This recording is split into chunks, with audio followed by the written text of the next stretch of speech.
जाओ पुत्र, तैयार हो जाओ। विश्वकर्मा जी यदि सहमत हो गए तो तुम्हारा विवाह शीघ्र ही हो जाएगा। लो लड्डू खाओ।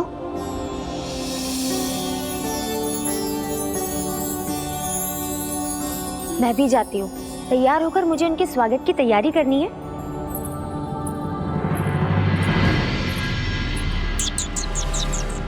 प्रभु अभी मुझे समय नहीं देते, विवाह हो गया तो पूरा बंटा धार हो जाएगा।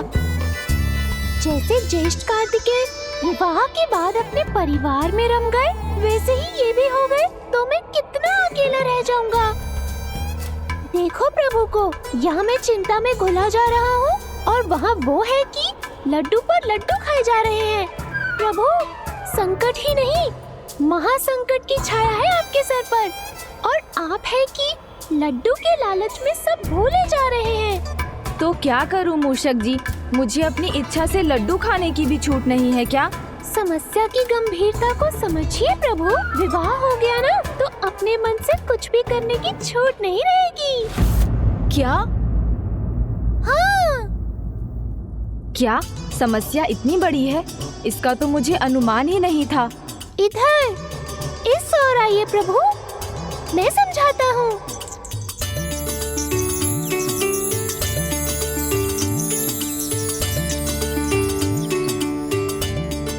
नहीं नहीं मूषक जी, विवाह समस्या या विपदा कैसे हो सकती है?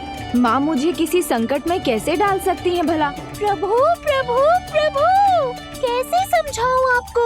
जो भूत भविष्य सब देख लेते हैं, वो इस बात को क्यों नहीं समझ पा रहे हैं कि विवाह के बंधन में उलझेंगे तो बस उसी में उलझ कर रह जाएंगे, सारी स्वतंत्रता मिट जाएगी। आप स्वयं ही सोचिए प्रभु, भ्राता कार्तिकेय के विवाह के पश्चात आप उनसे कितनी बार मिले हैं? पहले वो आप सबके साथ कितना समय बिताते थे, परंतु जब से उनकी शादी हुई है तब से सब बदल गया। मूषक जी, आप तो ऐसे रो रहे हैं जैसे विवाह एक दुर्घटना है, पर माँ का तो कहना है कि विवाह एक शुभ घटना है जो समय आने पर सबके जीवन में आती है।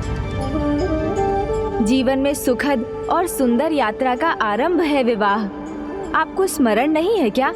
मैंने कितने प्रयास किए थे, तब जाकर विवाह को लेकर भैया कार्तिकेय के सभी संशय मिटे थे और वो विवाह के लिए तैयार हुए थे। उनकी बात और थी, आपकी बात और है। उनके जीवन को स्थिरता की आवश्यकता थी, पर आप पर तो पहले से ही इतने सारे उत्तरदायित्व हैं। संसार में कहीं भी कभी भी कोई विपदा छाती है तो सभी आपको ही याद करते हैं। फिर आप दुखियों के कष्ट मिटाने जाएंगे या विवाह बंधन में बंध कर बैठे रहने पर विवश हो जाएंगे? जैसे यहाँ प्रभु महादेव है और वहाँ दक्षिण में भैया कार्तिकेय। आपकी बात मानता हूँ, विवाह सुखद भी है, सुंदर भी, पर अभी आपके लिए उसका उचित समय नहीं आया है प्रभु।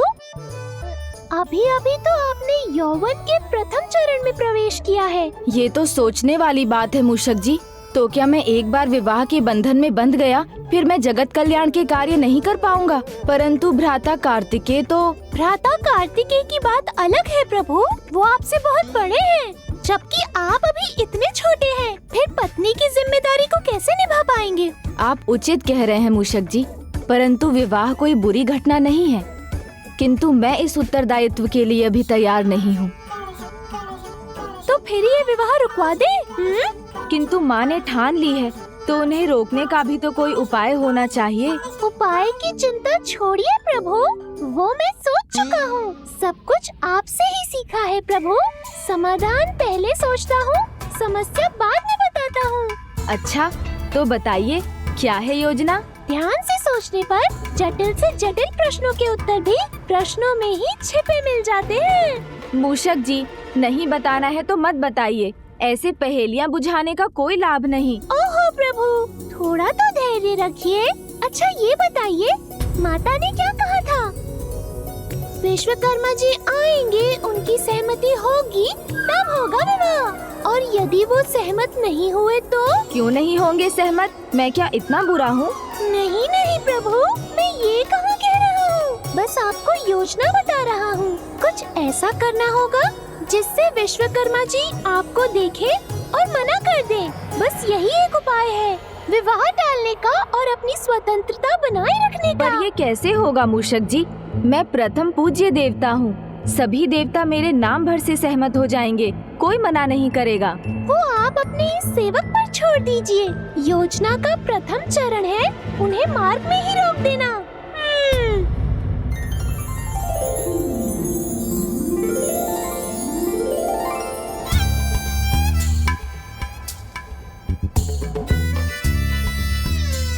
दूर नहीं है वो, पर मैं भी तैयार हूँ। पिताश्री, आप हमें कैलाश तो ले जा रहे हैं, परंतु मैंने सुना है वहाँ सांप, बिच्छू, भूत, प्रेत सब रहते हैं। हाँ पिताश्री, ये तो मैंने भी सुना है। फिर भी कैलाश का स्थान देवलोक से ऊपर क्यों है? देवलोक में शांति है, किंतु कैलाश में अनेकता में एकता है। नंदी हो या सिंह सोम नंदी, मयूर हो या वासुकी नाग या फिर मूषक, सभी में एकता है। संसार जिनका परित्याग करता है, कैलाश उन्हें बिना भेदभाव के प्रेम भाव से सहर्ष अपनाता है। इसीलिए कैलाश का स्थान देवलोक स्वर्ग से भी कहीं ऊपर है। पुत्री, यदि तुम्हारा विवाह यहाँ हो जाता है तो ये तुम्हारा परम सौभाग्य होगा। किसी और का सौभाग्य मेरे प्रभु का दुर्भाग्य नहीं बनने दे सकता। मैं ये विवाह तो मैं रोक कर ही रहूंगा। मेरी युक्ति का कोई उत्तर नहीं होगा उनके पास। सब कुछ ठीक हुआ तो विश्वकर्मा जी यहीं से उल्टे पांव लौट जाएंगे। पर हमें करना क्या है? वो यहाँ से जाएंगे तो मैं अपने शब्दों से उनके मन में संदेह की अग्नि जलाऊंगा। एक बार चिंगारी भड़क गई तो आपको आकर बस उसमें घृत डालने का कार्य करना है।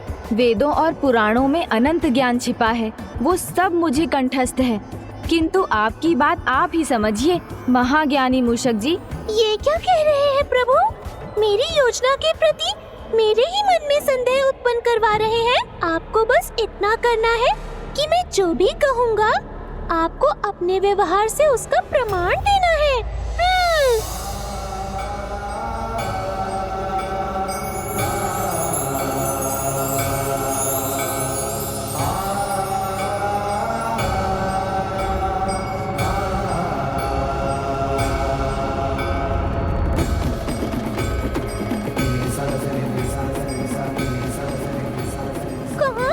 प्रभु, ध्यान मत भटकने दीजिए।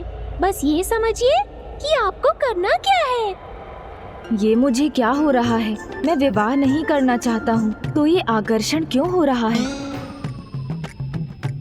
प्रभु, समझ रहा हूँ मूषक जी। तो बताइए क्या करेंगे आप?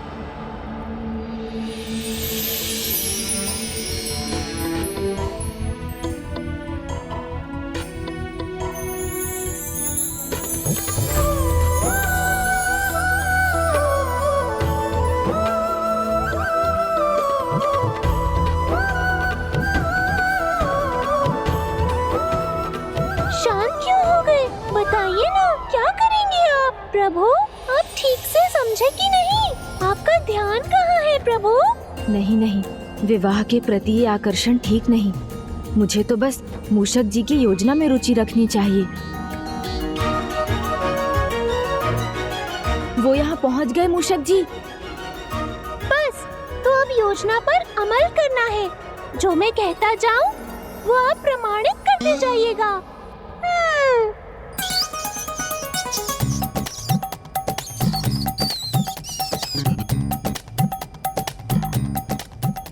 प्रणाम देव शिल्पी विश्वकर्मा जी, किंतु यहाँ कहाँ जा रहे हैं आप?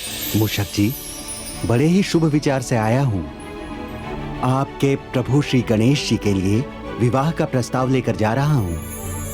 अपनी पुत्री। विवाह? तब तो गणेश जी को लेकर आपके मन में ढेर सारे प्रश्न भी होंगे, किंतु चिंता मत कीजिए, मैं उनका केवल वाहन और सेवक ही नहीं, मित्र भी हूँ। वो मेरे बिना कहीं भी नहीं जाते हैं। ये बात तो सभी जानते हैं कि गणेश जी तक कोई बात पहुंचानी हो तो बस आपको बता देनी चाहिए, आप ही तो उनके सबसे अधिक निकट हैं। हाँ हाँ, आत्मा का संबंध है हमारा। उन्हें लेकर मैं आपके सभी प्रश्नों के उत्तर दे सकता हूँ।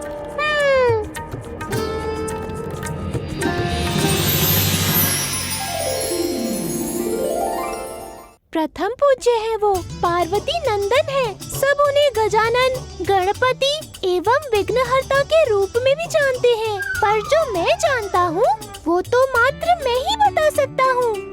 अच्छा, तो पहले मेरे प्रश्न का उत्तर दीजिए मूषक जी, कि आप यहाँ क्यों हैं? ओह, वो गणेश जी के भोजन का समय है ना, तो वहाँ उस पहाड़ी पर दुर्लभ फल है, वो लेने जा रहा हूँ। कैलाश से अधिक दुर्लभ और स्वादिष्ट फल और कहाँ मिलते हैं? वही तो, उनकी सरलता में भी कठिनाई है। मतलब मैं कुछ समझा नहीं। मैं समझाता हूँ ना। अब देखिए, दुर्लभ फल के बिना वो भोजन नहीं करेंगे। मैं तो सेवक ठहरा, जाऊंगा भी और फल लाऊंगा भी, पर ऐसी दुर्गम पहाड़ियों पर चढ़ना सबके वश में थोड़ी ना है। कोई बात नहीं, भोजन उन्हें कितना पसंद है ये बात तो सभी जानते हैं। हाँ, कोई बात नहीं, भोजन पसंद है तभी तो इतना बड़ा पेट है। और फिर जब भूख लगती है तो जो पसंद है वही व्यंजन उनके सामने होना चाहिए, अन्यथा। अच्छा, इतने हठी हैं वो? नहीं नहीं, हठी कहाँ कहा मैंने। वो माता पार्वती के लाडले हैं ना, उनके मुंह पर कोई भी बात आए उसके पहले ही माता उनकी मांग को पूरी कर देती है। अब मान लीजिए उनका बड़ा लड्डू खाने का मन है और कोई छोटा लड्डू सामने रख दे तो क्रोध तो आएगा ही ना। क्रोधी भी है? नहीं नहीं, ऐसा नहीं है, किंतु है तो महादेव के पुत्र ही ना। संसार जानता है महादेव भोले भंडारी है, तो उनका क्रोध भी संसार में किसी से नहीं छुपा। महादेव ने तो क्रोध में अपने पुत्र का ही शीश काट दिया था। पुत्र में पिता की छवि होना तो स्वाभाविक है ना। मूषक जी, आप कितनी पुरानी बात कर रहे हैं? मन के पुराने घाव कभी भी हरे हो सकते हैं, और इनके घाव तो मन में ही नहीं, इनके शीश पर भी है। अब किसी के साथ बचपन में ही ऐसी घटना घटी हो तो वो कभी न कभी तो बावलेपन में दिखाई देगी ही ना। बावलापन? वो भी होता है उनके साथ? नहीं नहीं, बुद्धि विधाता बावले कैसे हो सकते हैं? हाँ, ये बात है, बुद्धि अधिक हो तो अपने सामने किसी को कुछ नहीं समझते, न किसी की कुछ सुनते हैं। मूषक जी मेरी बुराई कर रहे हैं या प्रशंसा, कुछ समझ नहीं आ रहा है। तो क्या वो अहंकारी भी हैं? नहीं नहीं, बिल्कुल भी नहीं। अहंकार तो उन्हें छूकर भी नहीं गया है। अब बताइए, कोई इतना गुणवान हो, उसका आकार, उसका शरीर बड़ा हो, उसके बगल से कोई निकले, भले ही वो देव शिल्पी विश्वकर्मा जी ही क्यों न हो, और वो न देखे, न अभिवादन करे, तो इसे अहंकार थोड़ी कहेंगे। अब इसका प्रमाण मैं क्या दूं आपको? प्रमाण तो आचरण से ही मिलेगा, वही तो है प्रमाण। वो तो तभी मिलेगा जब गणेश जी स्वयं यहाँ आए और आप सभी को अनदेखा कर यहाँ से निकल जाएं। जो मैं कहता जाऊँ वो आप प्रमाणित करते जाइएगा। ओह, समझा, ये उनके प्रति मेरे निरादर प्रदर्शित करने का संकेत है। अब मुझे उनके सामने से ऐसे निकलना है जैसे मैंने उन्हें देखा ही नहीं।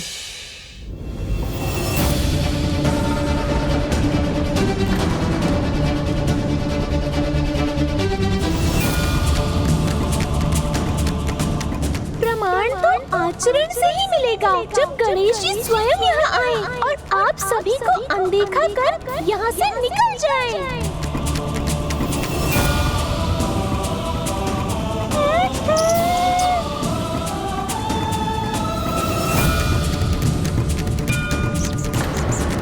ऐसे ही बढ़ते रहिए प्रभु, जाइए जाइए।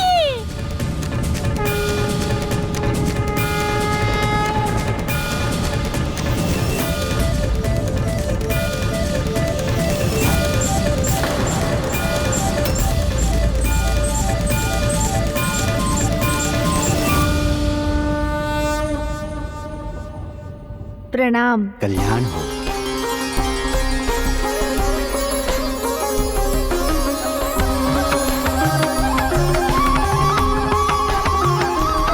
प्रभु इतनी छोटी सी बात नहीं रख सके, मेरी सारी योजना पर पानी फेर दिया।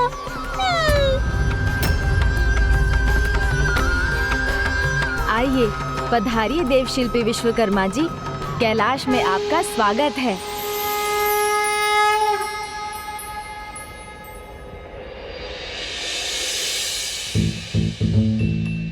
प्रभु, अपनी अच्छाई का नहीं, बुराई का प्रमाण देना था आपको। ध्यान रखिए, कोई भी व्यक्ति अपने स्वभाव के विपरीत व्यवहार नहीं कर सकता।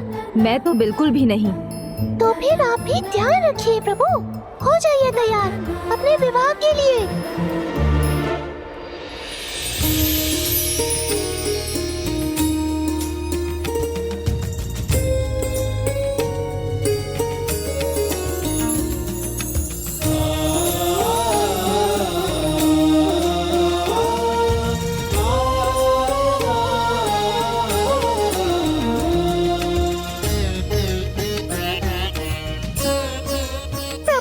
मुझे ही बावला प्रमाणित कर दिया, पर मैं इतनी जल्दी हार नहीं मानूंगा। ओहो, लगता है अब कोई नहीं बचा सकता मेरे प्रभु को।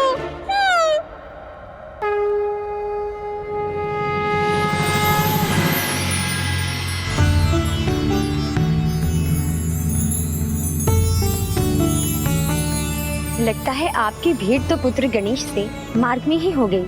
हाँ माहेश्वरी, जो हुआ आपके संदेशानुसार ही हुआ। यदि आपका संदेश ना मिलता तो संभवतः हम उल्टे पांव लौट जाते। संदेश? कैसा संदेश माँ? माँ तो माँ ही होती है, अपने पुत्र के प्रत्येक विचार को भांप लेती है। और पुत्र के विचार समझने हो तो माँ को उसके मित्र के विचार भी तो समझने पड़ते हैं। मेरी ओर मत देखिए, सारी योजना मेरी ही थी।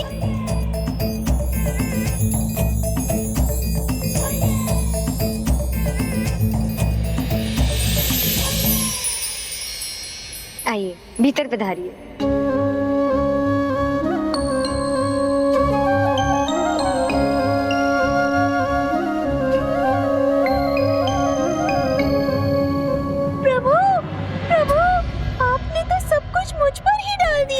चलिए कोई बात नहीं, मैं सच्चा सेवक हूँ, अपने कर्तव्य पर अड़िग रहूंगा, आपको अकेला कभी नहीं छोड़ूंगा। पर लगता है अब मैं कुछ भी कर लूँ कोई लाभ नहीं होने वाला। हाँ, नहीं, मेरा अर्थ है। सब समझता हूँ मैं, आप मुझसे नहीं छिपा सकते। किंतु आपकी योजना तो पहले ही व्यर्थ हो गई। अब ये विवाह नहीं टल सकता। विचलित मत होइए प्रभु, जो भी होगा उसमें मूषक आपका साथ देगा। किंतु प्रभु, मोहित होने के पहले, विवाह करने के पहले कन्या को परखिए तो सही। ये तो जानिए, दोनों में से आपका विवाह किसके साथ होने वाला है। हाँ, ये तो सही है। विवाह से पहले कन्या को जानना तो आवश्यक है। ध्यान रहे, अतिथियों के सत्कार में कोई त्रुटि नहीं होनी चाहिए। जया, अतिथि को मिष्ठान दो। माँ, आपसे कुछ बात करनी है। हाँ पुत्र, बोलो, क्या बात है? विवाह की बात तो मैं मान रहा हूँ, किंतु मुझे कन्या को और कन्या को मुझे जानना भी तो आवश्यक है। कैलाश बड़ा अद्भुत स्थान है, जहाँ शत्रु भी प्रेम से रहते हैं। जो कन्या योग्य होगी वही तो इसे संभाल सकेगी। तुम वास्तव में बड़े हो गए हो गणेश, विवाह करने योग्य हो ही गए। तुमने जो भी कहा उचित है। जो भी प्रश्न पूछकर तुम परखना चाहते हो उसकी अनुमति है पुत्र। और मेरा ये मानना है कि विश्वकर्मा जी को भी इसमें कोई आपत्ति नहीं होगी। किंतु माँ, मैं परखूं किसे? बाहर तो 2 कन्याएं हैं। मेरा विवाह उनमें से किससे होगा ये तो मुझे पता ही नहीं। ये तो विश्वकर्मा जी ने मुझे भी नहीं बताया। किंतु पुत्र, ये उनसे अधिक तुम पर निर्भर करता है। प्रश्न तो तुम्हें दोनों से ही पूछने होंगे। हाँ माँ, ये तो उचित सुझाव है, ऐसा ही करूँगा।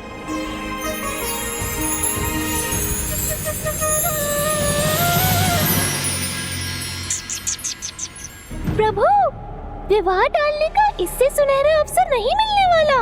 आप ऐसी परीक्षा लीजिए कि दोनों ही विफल हो जाएं। फिर विवाह का संकट अपने आप टूट जाएगा।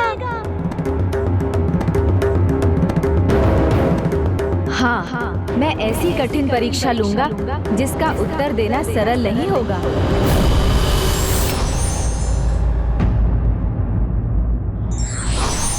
सच्चे मित्र संकट से नहीं, बिछड़ने से डरते हैं। For more updates, subscribe to our channel, click the show links and enjoy watching the videos.